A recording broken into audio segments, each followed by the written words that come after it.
नहीं तो डूब जाते परवारी नहीं तो डूब जाएंगे।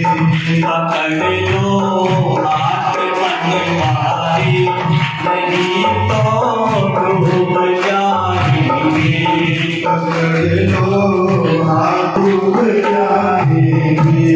हमारा कुछ न बिगड़ेगा, हमारा कुछ न बिगड़ेगा, तुम्हारी लाज जाएगी। पकड़ लो हाथ पनवारी नहीं तो डूब जाएंगे।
शिवैया आप बन जाओ, शिवैया आप बन जाओ, नहीं तो डूब जाएंगे। पकड़ लो हाथ पनवारी नहीं तो डूब जाएंगे। हमारा कुछ न बिगड़ेगा, हमारा कुछ न बिगड़ेगा, तुम्हारी लाज जाएगी। लो हाथ पनवारी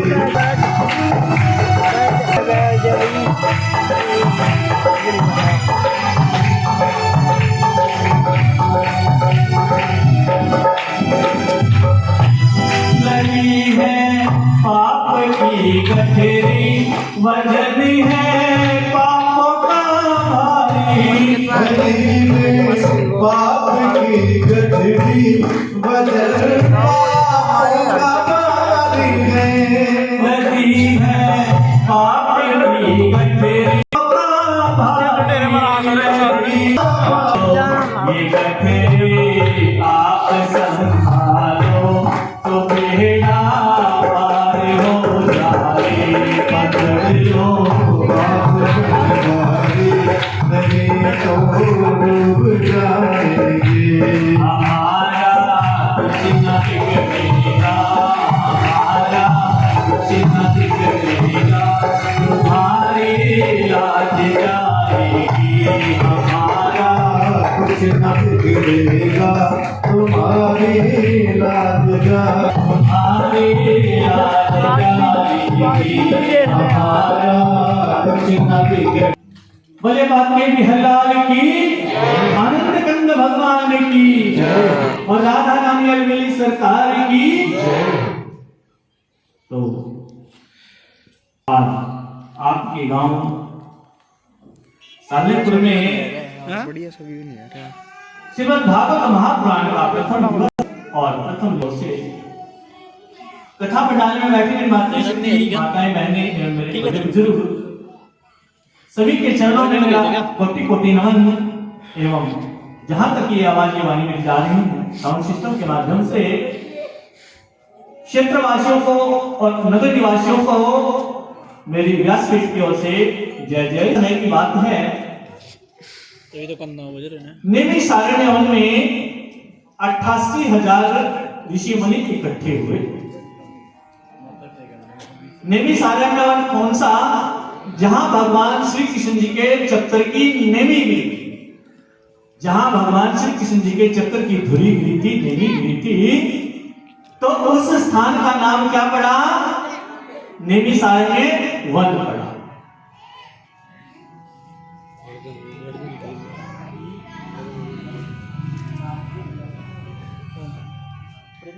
और देखिए आदरणीय रघुनाथ जी गांव दौलतपुर से आपके गांव सालेपुर में श्रीमद् भागवत कथा सुनने के लिए पधारे हैं। इनके लिए जोरदार तालियां।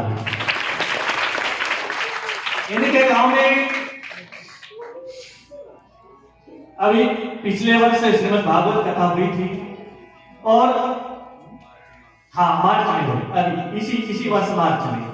उससे पहले भी हमने कई साल पहले इनके गांव में कथा की थी, तो इन्होंने रात्रि का प्रोग्राम रखवाया था और पंडाल में पैर धरने तक की जगह नहीं, और रात के 2 बज जाते थे, माताएं उठने का नाम नहीं लेती थी कि और सुनाओ और सुनाओ। तो बस इसी प्रकार का भाव और इसी प्रकार का प्रेम मैं आपसे भी चाहता हूं। तो नेमी सारण्य वन में 88,000 ऋषि मुनि इकट्ठे हुए और सौनकादिक ऋषियों ने श्री सूर्य जी से प्रश्न किया कि आपका ज्ञान अज्ञान के अंधकार को नष्ट करने के लिए करोड़ों सूर्यों के समान है। कि भक्ति ज्ञान वैराग्य से प्राप्त होने वाले महान विवेक की वृद्धि किस प्रकार होती है प्रभु, और वैष्णव लोग किस प्रकार इस मोह माया से अपना पीछा छुड़ाते हैं। और इस घोर कलयुग में मनुष्य राक्षसी स्वभाव के हो गए हैं, इनके उद्धार का उपाय आप बतलाइए। देखिए 88,000 ऋषि मुनि क्या कह रहे हैं कि इस घोर कलयुग में मनुष्य राक्षसी स्वभाव के हो गए हैं।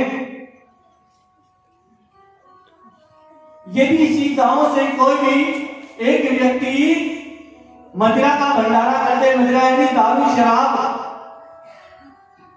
तो सब लोग वहां लाइन लगा लेंगे कि भाई आज तो इस व्यक्ति ने मौज कर दी। और एक व्यक्ति कोई गांव का ऑर्केस्ट्रा पार्टी को बुला ले या नृत्यांगनाओं को बुला ले, तो बिन बुलाए वहां पर उनका डांस, उनका नृत्य देखने के लिए पहुंच जाएंगे। और यदि भगवान का नाम होता है तो फिर उसके नाम में भी रोड़ा अटकाने के लिए तैयार रहते हैं। जबकि सबको मालूम है कि 83,99,999 योनियों को पार करने के बाद हमें सुंदर सा मानव तन मिला। तो ये सुंदर सा मानव तन पाकर भी हम नाना प्रकार के कृत्य, नाना प्रकार के अत्याचार, चुगली, चर्चा, इन सब में ज्यादा से ज्यादा समय बिताते हैं। लेकिन जिस परम पिता परमेश्वर ने हमें सुंदर सा जीवन दिया है, उसके चरणों का धन्यवाद हम करना ही नहीं चाहते। तो वही ऐसा नहीं होना चाहिए। सबने मिलजुल करके जितना भी समय मिले आप सबने श्रीमद् भागवत कथा की इस कथा को जो श्रवण करें। और आपके गांव में तो 80 साल बीत गए, 85 साल बीत गए, हो सकता है कोई 100 वर्ष का भी हो मेरा बड़ा बुजुर्ग। तो मुझे पता चला कि आज तक यहाँ ऐसा कोई भी विशेष कार्यक्रम नहीं हुआ। तो मेरे प्रभु ने मुझे यहाँ भेजा भाई, तो आपके गांव के भाग्य न जाने किन किन माताओं के, किन किन भक्तों के पुण्य उदय हुए जो हमें यहाँ पर भेजा श्रीमद् भागवत कथा सुनाने के लिए। और जो इस कथा पंडाल में तन्मय होकर के तन मन धन से अपना सहयोग करेगा, इस कथा को सुनेगा, तो उसके पितृ मोक्ष को प्राप्त होंगे। और मेरे प्रभु आप सबके ग्रह क्लेश संकट को क्षण भर में ही टाल देंगे। बोलिए श्री हरिनारायण भगवान की जय। और इस प्रकार की नीति जब श्री सूत जी महाराज जी ने सुनी कि इस कलयुग में मनुष्यों के उद्धार का उपाय राम नाम है, कि श्रीमद् भागवत महापुराण है, और मनुष्य के जन्म जन्मांतर के जब जन्मों के इनके जन्म जन्मांतर के पुण्य उदय हो जाते हैं तब श्रीमद् भागवत कथा सुनने की प्राप्ति होती है। और जब महात्मा श्री सुखदेव जी इस श्रीमद् भागवत कथा को राजा परीक्षित जी को सुना रहे थे तो ये देख करके इंद्र लोक से इंद्र अनेक देवताओं का साथ लेकर के अमृत का कलश लेकर के जहां पर ये कथा हो रही थी सुखताल में, वहां पर आकर के महात्मा श्री सुखदेव जी के चरणों में विनम्र विनती करता है कि प्रभु, मैंने सुना है कि राजा परीक्षित जी को आज से 7वें दिन है तक्षक नाग आकर के डसेगा, तो मेरी आपके चरणों में विनम्र विनती है कि आप ये अमृत का कलश ले लीजिए और इसमें से आप थोड़ा सा अमृत राजा परीक्षित जी को पिला दीजिए और इसके बदले में, इस अमृत के बदले में आप ये कथा हमारे को दे दीजिए। अब महात्मा श्री सुखदेव जी ने मन में विचारा कि भाई ये देवता तो अहंकारी है, सौदागर बनकर के आए हैं, यदि ये दीनहीन बनकर के आते हैं तो मैं इनको ये कथा जरूर सुनाता, लेकिन ये तो सौदागर बनकर के आए हैं इसलिए ये कथा मैं उनको नहीं सुनाऊंगा, ये इस कथा के योग्य है ही नहीं। और उनको ये कथा नहीं सुनाई। इंद्र के साथ जितने भी देवी देवता आए थे उनको सबको वापस कर दिया कि जाओ ये कथा तुम्हारे योग्य है। और इंद्र अपना अमृत लेकर के